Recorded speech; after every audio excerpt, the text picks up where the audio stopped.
Allez, salut tout le monde, c'est encore Dany pour un petit tuto concernant une petite astuce encore que je viens de trouver parce qu'en fait, je suis allé régler mes phares parce qu'ils étaient éclairés à la bric-brac suite à la peinture qu'on a fait.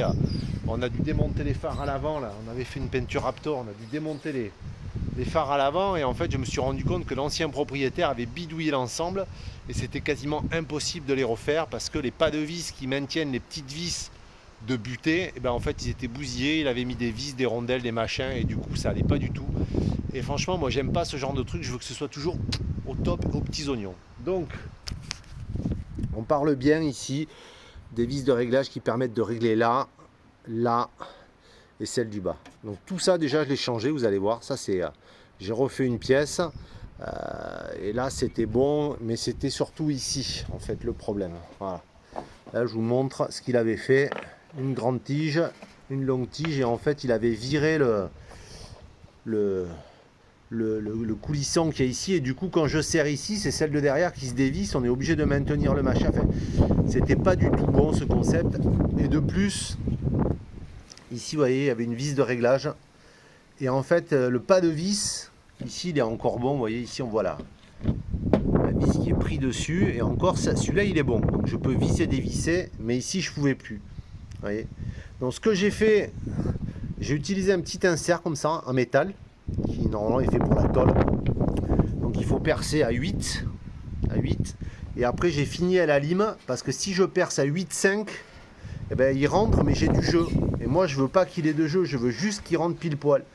Donc j'ai terminé à la lime, je l'ai fait coulisser légèrement en force avec la pince multiple pour qu'il rentre, et ensuite avec la clé magique qui est là, voyez, j'ai juste fait un petit réglage pour avoir une légère pression pour que quand je serre l'encens, vous voyez, en fait il s'écrase, mais normalement il est censé s'écraser à ce niveau là, c'est ici qu'il y a la partie faible.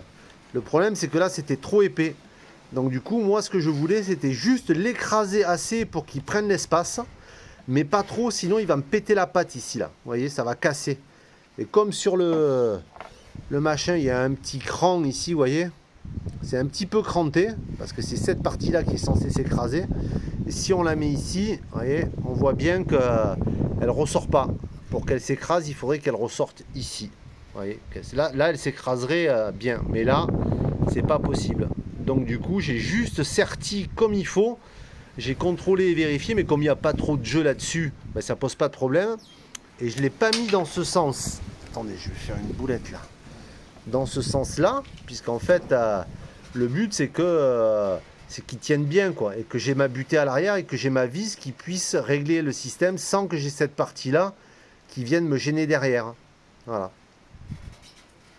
Ok, donc voilà. Et bien là, je vais le remonter et puis on va voir ce que ça dit. Mais normalement, c'est bon. C'était juste la petite astuce du jour pour vous montrer comment on pouvait réparer ces petits pas de vis de phare. Donc voilà, allez, à toutes. Bon, ben ça a l'air de plutôt bien fonctionner.